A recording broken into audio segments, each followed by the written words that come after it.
Hi friends, uh, it's quite a long time. Hope you all are doing well. Um, so, uh, when we had a last class, I think if you recollect yourself, we have completed final company final accounts. I think one or two problems, last two problems, we had discussion, and I think I've given as a homework to you. So after that, we got couple of chapters that is being left out. Like we got profit or loss prior to incorporation and post incorporation is the one topic, a small topic, and then comes under corporate accounting part, and then we have been left out in corporate accounting, redemption of preference shares, bonus shares, right shares. These all are petty topics. You all are aware of it, or those you are learning for the first time. I think redemption of preference shares is a small topic, and then you also got bonus shares, right shares, and then you also got redemption of debentures. I think these are the topics which are relating to corporate accounting. And apart from that, we also got one more topic called as cash flow statement. So I think you got a long gap. So what I thought was starting with a small topic so that for the first time you are been going to have a video lecturing.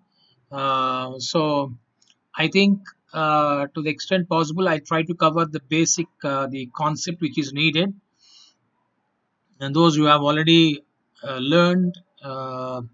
And this is second revision maybe for you, those who are maybe for the first time, those who are learning this topic. So whenever I start, I assume that you don't know anything. I think that is the right way. The mind has to be like a open system. Our mind should not be like a closed system. So, okay, if you know certain things, it's like a revision because this is a very simple topic and you can score marks. So, let me start with the introduction to this today. Today's small session I would like to have, so that after that when you are used to it, so that slowly after one or two small topics we can go to the major chapters. I think the major topics from the examination point of view you're sure of getting is apart from these small topics like redemption of debentures and also um, cash flow statement, right? So coming back to this now, today's class, uh, profit or loss prior to incorporation or profit or loss to pre and post incorporation, whatever it may be the case, the heading is not an issue. So what happened normally when a running business, I think I've clearly mentioned, if you look at the meaning, when a running business is taken over by the promoters of a company as at a date prior to the date of incorporation of a company, the profit or loss of such a business for the period from the date of purchase of the business to the date of incorporation of the company is called profit or loss prior to incorporation. When you look at it, the running business is taken over by the promoters of a company. So, a running business can be a sole proprietary concern, a running business can be a partnership concern, and this business has been acquired by the promoters of a company who floated a company, they have taken out. I think here you should look at two things. You can acquire a new company, can acquire an existing business. The running business is existing business, or the sole proprietary concern or partnership concern. They have floated a company and they have decided to convert their sole proprietary concern or partnership company into partnership concern into a joint stock company. I think anyhow the treatment will be the same. Now promoters when they take, or the the the the sole proprietor or partnership concerned partners, they have decided to float a company.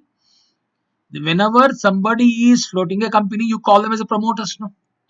So either you acquire the company or you start a float a company. You can do this. This topic is about when existing business is taken over, simple, or running business is taken over. So when running business is taken over, suppose I'm starting a new company, then this topic doesn't have any relevance. I'm starting a float a company, then this topic doesn't have any relevance. Am I right?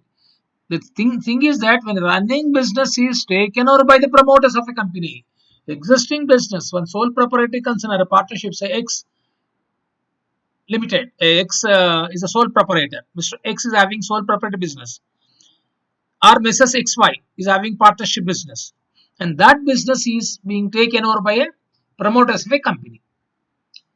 So then, what happens whenever I take a business after floating a company?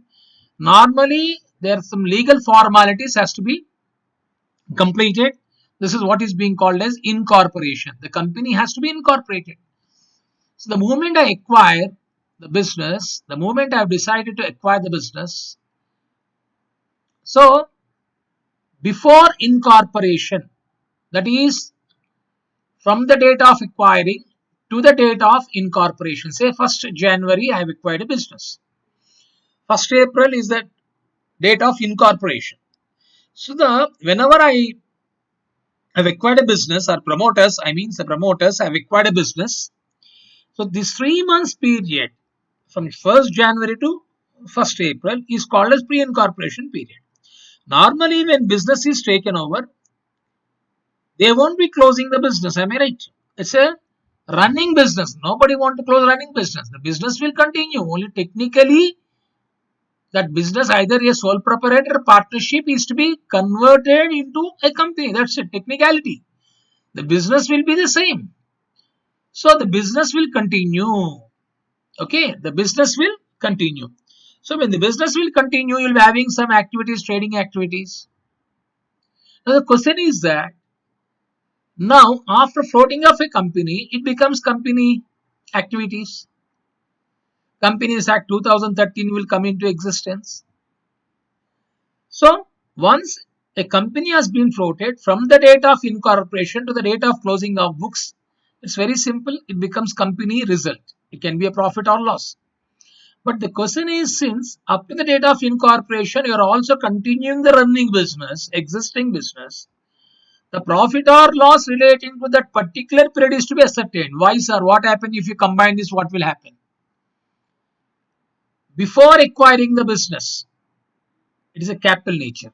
Simple logic.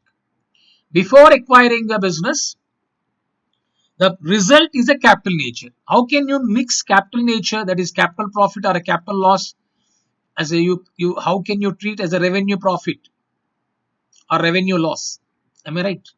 So therefore, it is important for us to ascertain the profit or loss up to the date of incorporation when you are having your business activities.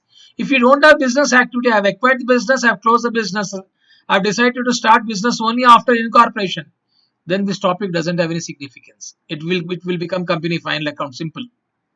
Simple logic. From the date of incorporation up to the date of closing of your books is a company final accounts.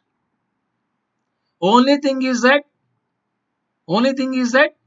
this topic is relevant when you are having some business activities prior to the date of incorporation. Say it can be a 3 months period or it can be a 6 months period, whatever the time it will take for you to float a company. Okay, so I'll repeat once again the meaning of profit or loss prior to incorporation. When a running business is taken over by the promoters of a company as at a date prior to the date of incorporation of a company, the profit or loss of such a business for the period from the date of purchase of the business to the date of incorporation of the company is called profit or loss prior to incorporation. I think the important word is taken over by the promoters of a company as at a date prior to the date of incorporation. The example I have given, as a date prior to date of incorporation is, say for example 1st January they have acquired the running business. Let's say date of incorporation is say 1st April. That means what is the prior date of incorporation? The prior period is 3 months. The profit or loss of such a business for that period from the date of purchase of the business to the date of incorporation is called profit or loss prior to incorporation. The next, nature of profit or loss prior to incorporation. I've already explained you. The profit or loss prior to incorporation is regarded as a capital nature because a company cannot do any business before its incorporation. Company cannot do means without in floating a company, without incorporation company. How can company do the business? See, technically the promoters have acquired the business, but that can't be considered as a company business. Okay. Now, when as I told you, the profit or loss prior to incorporation is a capital nature. So how to show this in the books of account? Accounting treatment of profit or loss prior to incorporation. The accounting treatment of profit or loss prior to incorporation is summarized as follows. Profit prior to incorporation. Since it is a capital nature, capital profit is created to capital reserve. And then if there is any existing, it is created to capital reserve account and the balance of capital reserve account. You see, the prior to incorporation profit is a capital reserve. If you are already having existing capital reserve in the balance sheet, generally for a new company, don't have existing capital reserve. Am I right? So simple words, it is created to capital reserve account and the balance of capital reserve account. That is, since this is profit prior to incorporation, it will be shown under the heading reserves and surplus account. It will be shown under the heading reserves and surplus. Or some people they will be using the word profit prior to incorporation also, pre-incorporation profit. But I think you can write pre-incorporation profit can be shown under the heading reserves and surplus, or it is created to capital reserve account, or it is created to goodwill account if goodwill has not been debited as asset in the time of acquisition of a business. It is credited to goodwill account means if you don't want to credit capital reserve account, you can credit goodwill account if goodwill has been debited as an asset at the time of acquisition of the business. Like normally when you will be learning that in group 2 actually purchase consideration.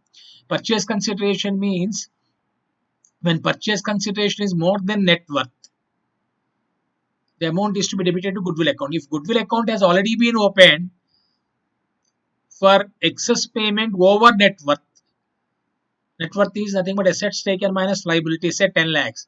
Purchase consideration 15 lakhs. 15 lakhs minus 10 lakhs, 5 lakhs is goodwill. That goodwill account you have debited. And the profit can be adjusted to goodwill means goodwill account is intangible asset that has been debited for excess payment when you are acquiring a business. I think we used to have a topic called as acquisition of a business. That is not that has been deleted. So the purchase consideration when you're acquiring a business, somebody's business is being acquired, you need to make a payment. No, if the excess payment is made, so we are only talking about how to apportion the profit between prior to incorporation, profit after post incorporation, profit prior to incorporation, profit or loss prior to incorporation, profit or loss post incorporation. So at the time of acquiring the business, running business, when you promoters are taking, then normally you need to pay purchase consideration. Am I right? See, when I want to I've decided to start a float company, but I find a very good business, existing business. It's a sole proprietor concern, a partnership concern. I've decided to take that business, and that business I want to convert it in a company. When I'm taking somebody's business, I need to pay consideration for acquiring it, for purchasing it is called as purchase consideration, something in return. And that amount we are making excess payment, then your net worth. What is net worth? Assets, agreed value of assets taken over minus agreed value of liabilities is called as net worth. And you are making payment. Example, I give a net worth is 10 lakhs. Assets minus liabilities, where you are paying 15 lakhs. What is the excess payment you are paying? 5 lakhs. That 5 lakhs, if you have debited goodwill account, then this pre-incorporation profit can be adjusted to goodwill account. That means goodwill account is going to be reduced. So when this you can do if goodwill has been debited as an asset at the time of acquisition of the business. If no goodwill is there, I think then you can directly transfer to which account, my dear friends? Capital reserve account. Is this clear? So once again, let me put it in this way. Profit prior to incorporation is credited to capital reserve or is credited to goodwill account if goodwill has been debited as an asset at the time of acquisition of a business. So how you'll be knowing? Just you write a note there after finding out. Here in the problem we given some data, some pre-incorporation expenses, post-incorporation expenses, pre-incorporation income, post-incorporation expense income, and you split it and that simply you write a statement. It is credited to capital reserve or it is credited to goodwill account. That's it.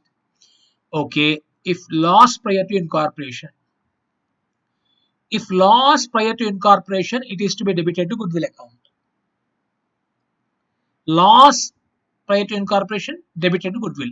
Profit, you credit to goodwill account. Now the question is, now this is important. Sir, previously we have discussed if your purchase consideration is more than net worth. You learn in CPT and CA Foundation. Purchase consideration is more than net worth is goodwill.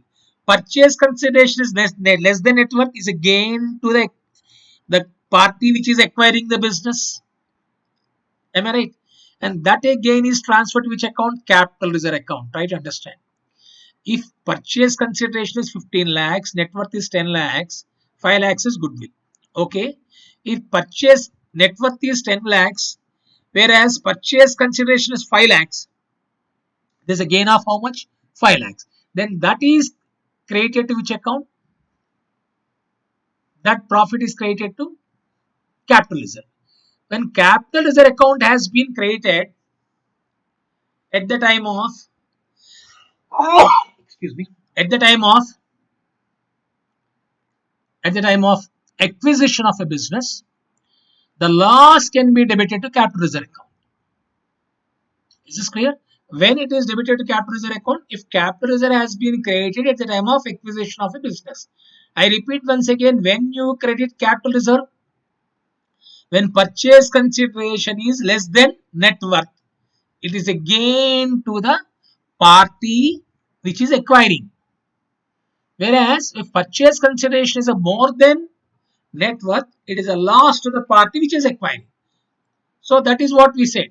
If purchase consideration more than that, it is to be debited to goodwill account. So when you got a profit, that goodwill account is to be created.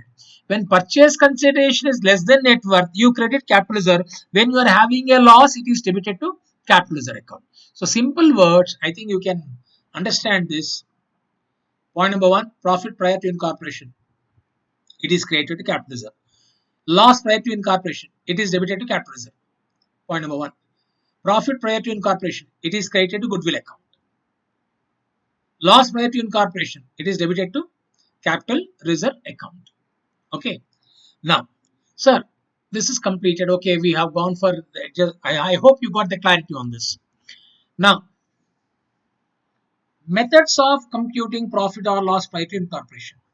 So, how to find out how to get uh, result, pre-incorporation result. Pre-incorporation result can be profit or loss. We got two methods here. One is separate final accounts method. The other one is single final accounts method. If separate final accounts method, this topic is very simple. See, generally what they do, up to the date of incorporation, they prepare a separate trial balance. When they prepare a separate trial balance, then they can prepare a profit and loss statement from the date of acquisition to the date of incorporation. It's very simple. Separate final accounts means you are splitting the final accounts into two parts. Separate accounts. You are having separate data. Trial balance from the date of acquisition to date of incorporation. Then second trial balance is from the date of incorporation to the date of closing of the company books. That's very simple. It's very simple, but it's expensive. Generally, if that is the case, the problem is again very simple. This topic doesn't have significance. Nothing to love, nothing for you to learn. See, then final accounts will be like a normal final account, sole proprietor trading or partnership trading, P&L account. You can prepare trading, P&L account. That's it. Then post incorporation, you can follow Schedule 3 of Companies Act for preparing the financial statement. That is easy. But generally, from the examination point of view, which method is significant? Single final account method. Before I go into this, let me explain this. You can read. Under this method, the books of the business taken over are balanced off and a trial balance is prepared as on the date of incorporation of the company. And a P&L statement is prepared for the period from the date of acquisition of business to the date of incorporation of the company to ascertain profit or loss prior to incorporation. Okay, then a profit and loss statement is prepared for the period from the date of acquisition of the business to the date of incorporation to ascertain profit or loss prior to incorporation. This is separate final account method. As I told you, from the examination point of view, problems are given on which method? Single final accounts method. Under this method, a trial balance is prepared only at the end of the accounting period, and a profit and loss statement is prepared for the whole period covering the pre-incorporation period and post-incorporation period. Under this method, a trial balance is prepared only at the end of the accounting period, and P&L statement is prepared for the whole period covering the pre-incorporation period and the post-incorporation period. Then the profit or loss for the whole period is apportioned between the pre-incorporation period and post-incorporation period on some appropriate basis. That means we are having only one trial balance for complete account. Say how? From the date of acquisition, date of closing of books. Let me take example. I told you 1st January is the date of acquisition. Suppose I am closing my books on 31st March. My date of acquisition is 1st April. So for how many months a trial balance is prepared? Say for example 1st January 2019 is the date of acquisition. I am closing books on 31st March 2020. For how many months I have to prepare trial balance? 15 months. Out of 15 months, 3 months comes under pre-incorporation period, 12 months comes under post-incorporation period. Or you take another example. Date of acquiring the business is 1st April. Date of incorporation 1st July. Date of closing of books 31st March next year. 1st April to 30th June, 3 months is pre-incorporation period. 1st July to 31st March next year, 9 months is post-incorporation period. But you will be having only one trial balance. Now, then we are having only one trial balance.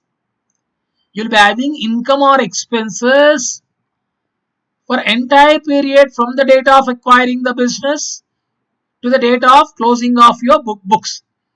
So pre and post combinedly we got the information. So to find out the pre-incorporation result and post-incorporation result, we need to have allocation of some expenses. For that, we are having some basis of apportionment. So how to start this? The following guiding principles may be followed in this regard. So whenever you start doing, you need not start with trading account. Some problems trading account data may be given. The trading account combinedly you can prepare for both pre and post. Then the gross profit, that means no need to separate pre and post from trading account. If you are preparing trading account, no need to separate. Or if you are preparing a statement, say sales minus cost of goods sold is equal to gross profit. Even if you are finding out gross profit through statement also, no issue. Or by preparing trading account, you can find out gross profit or gross loss. And that becomes working notes. If gross profit or gross loss is given in the problem, no issue. If it is not given directly, you can find out gross profit or gross loss. And we start apportionment from gross profit or gross loss. Now, how to apportion gross profit or gross loss? Why we are apportioning? What is pre-incorporation gross profit? What is post-incorporation gross profit? Or what is pre-incorporation gross loss? Or what is post-incorporation gross loss? Pre-incorporation gross profit, pre-incorporation gross loss, post-incorporation gross profit, post-incorporation gross loss. If you separate it, then from that, if you deduct various expenses, it can be direct or indirect expenses or fixed expenses, selling expenses, then we will be getting net result. That net result can be net profit or net loss, pre-incorporation net profit or pre-incorporation net loss, post-incorporation net profit or post-incorporation net loss. So for that purpose, you should start apportionment by going by statement that we work out when one small problem today. Before that, let us quickly see the rules and regulations, how to guiding principles, rather not rules and regulations, the guiding principles for preparing that. um, like a rule is nothing but it's a principle. Like if you better we don't have any option, then it can become a rule that you need to follow. Other generally we say guiding principles. Guiding principles, it's better to follow this, right? This is the way most of the accounting they do when they are having a situation like this. Okay, so gross profit or gross loss on the basis of turnover in the respective periods. Turnover means simple words, sales ratio. Sales ratio. That means for that we need to have pre-incorporation turnover and post-incorporation turnover. So please remember, gross profit or gross out a portion on the basis of turnover. Suppose 3 lakhs is pre-incorporation turnover. 9 lakhs is post-incorporation turnover. 3 is to 9 or 1 is to 3. Right? So the gross profit or gross loss is to be a portion in the ratio of 1 is to 3. That is what is being called as on the basis of turnover. Then R on the basis of cost of goods sold in the respective periods in the absence of any information regarding turnover. Suppose if you are not having turnover, you are having cost of goods sold. You know how to find out cost of goods sold? Sales minus profit is equal to cost of goods sold. If that information is given, if turnover ratio is not given, we can apportion the gross profit or gross loss on the basis of cost of goods sold ratio. Or even if that information is not given, on the basis of time ratio in the respective periods in the absence of any information regarding turnover and cost of goods sold. Suppose I don't have the information turnover ratio, I don't have information of cost of goods sold ratio, then only the option for me is time ratio. What is time ratio? See, for example, today I have taken first example. Say 1st January is the date of incorporation. 1st Jan 19 is the date of acquiring the business. Sorry, date of incorporation is 1st April 2019. So closing of books 31st March 2020. Then 3 months is pre-incorporation period. 12 months is post-incorporation period. Then what is time ratio? 3 is to 12 or 1 is to 4. So if sales ratio is not given, turnover ratio is not given, turnover or sales both are same, or cost of goods sold ratio is not given, then we need to allocate gross profit or gross loss on the basis of turnover ratio. Is this clear? Then expenses relating to turnover, which are variable in nature. I have written with red pen, variable nature. Expenses related to turnover. What are expenses related to turnover? Before I go to that, it is to be on the basis of turnover sales ratio. What is that? Carriage, cartage outwards, selling and distribution expenses, commission to selling agents, traveling expenses, advertisement expenses, bad debts. If actual bad debts for the two periods, if the actual bad debts for the two periods are not given, brokerage, traveling expenses relating to sales, promotion, etc. They all are variable nature, no? But one point I need to explain: if bad debts, if actual bad debt for the two periods are not given, if that means if it is bad debts may be related to pre-incorporation period, post-incorporation period is given separately, you can go for apportionment like that. If bad debts for the two periods are not given, then that bad debts is to be adjusted on the basis of turnover ratio. Is this clear?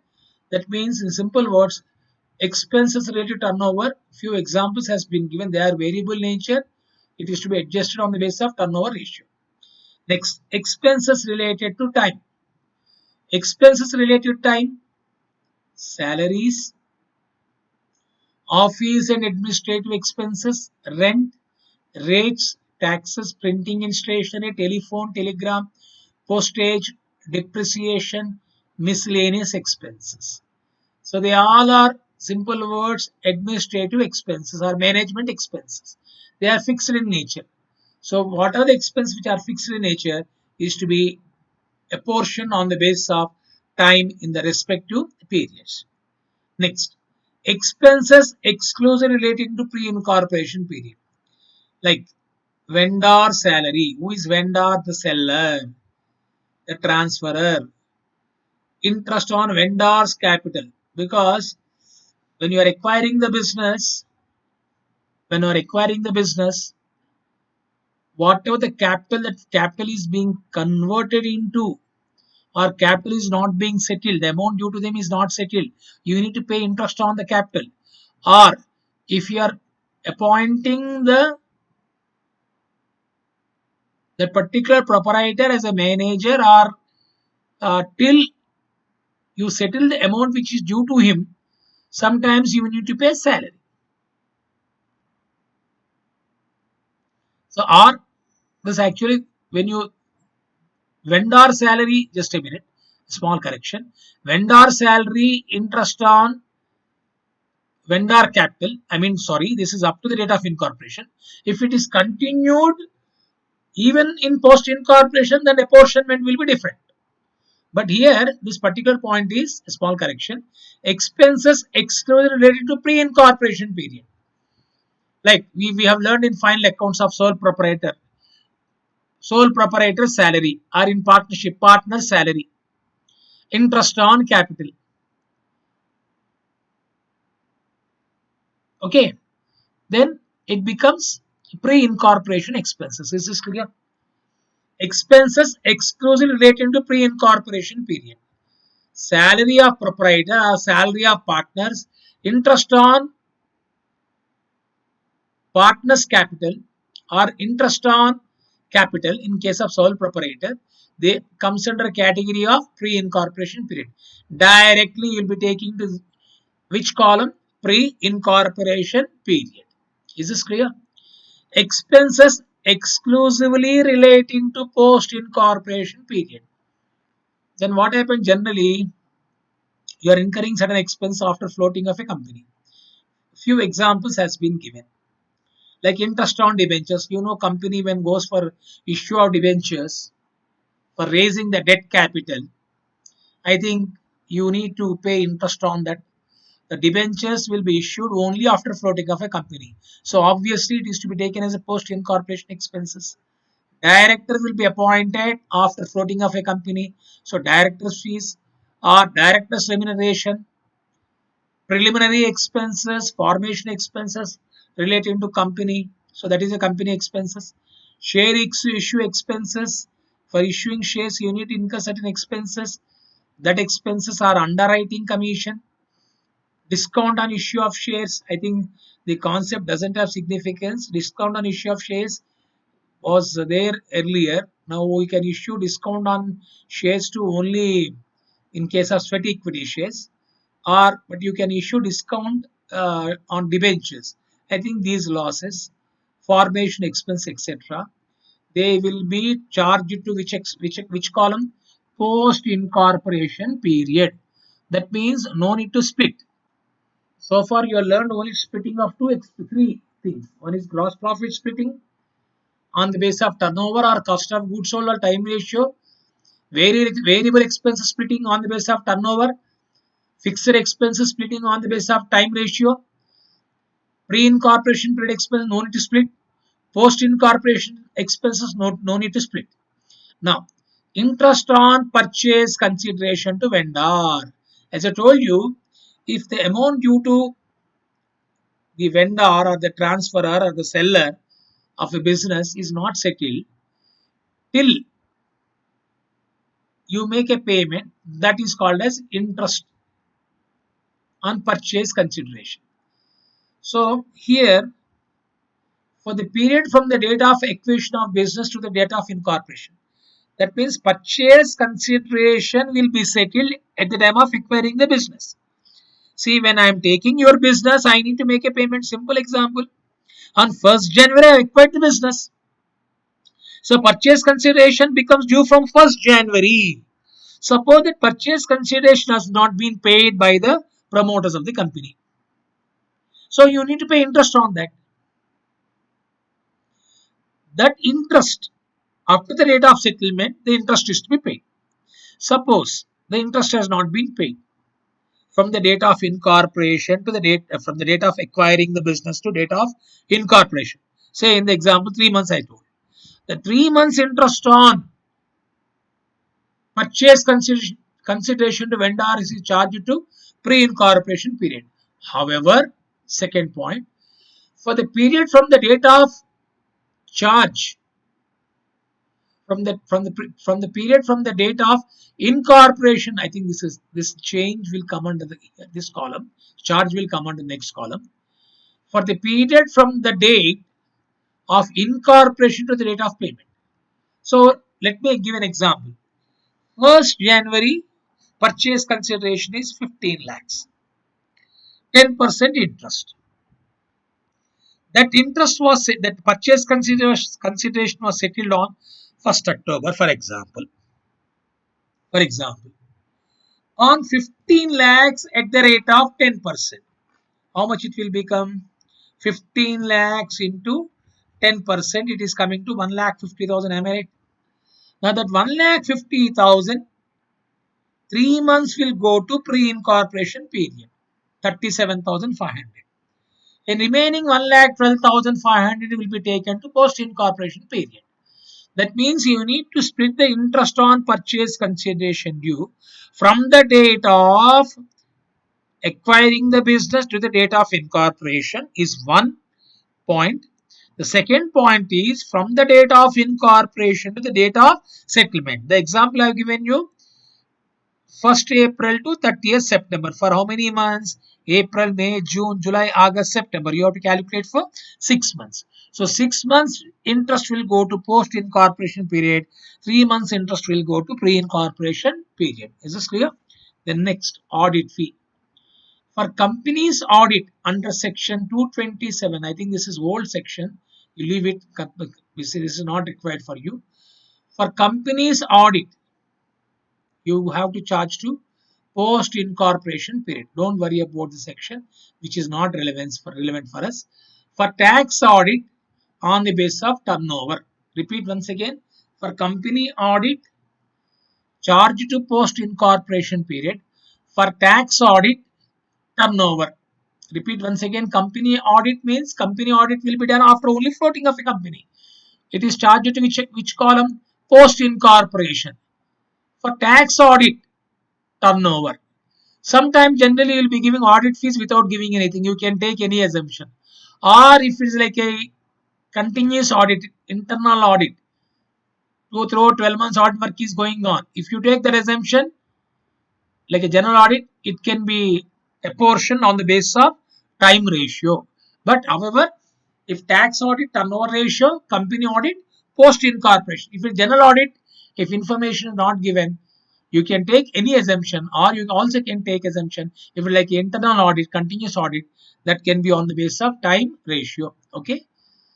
I think this is clear to you. If you want, you can copy down by passing this one option, pass option. I think totally I've made into 6 points. First point is profit or loss prior to incorporation, meaning nature of profit or loss prior to incorporation, accounting treatment, method of computing profit or loss prior to incorporation, then basis of apportionment. Let me quickly sum up. Gross profit or gross loss. Come on, tell me, repeat with me. On the basis of turnover ratio. If that is not given, on the basis of cost of goods sold ratio. If that is also not given, on the basis of time ratio. Variable expenses, turnover ratio. Fixed expenses, time ratio. Expenses related to pre-incorporation, no problem. Pre only. Expenses related to post-incorporation, post only. Interest on purchase consideration. From the date of acquisition to the date of incorporation, pre. From the date of incorporation to date of settlement, post. Audit fees, company audit, post incorporation, tax audit, turnover ratio. Or if nothing is mentioned like general audit or internal audit, you can even split on the basis of time ratio. Is this clear? Generally, better to go for either first option or second option. If nothing is being mentioned, better assume as a tax audit. Okay, turnover ratio is being followed. If nothing is mentioned, only audit is given. We follow turnover. Or if you want to write an assumption, you can even split on the basis of time ratio also. Okay. So we got a small problem here.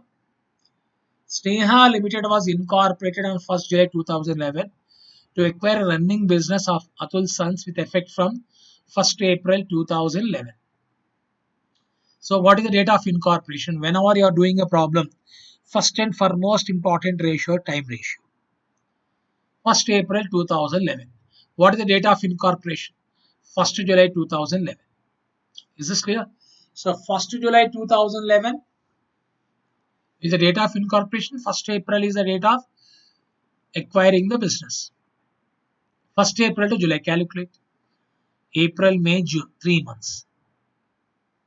Okay, now during the year 2011-12, 11-12 means maybe they are following April, 1st April to 31st March 2012 as financial year, as an accounting year.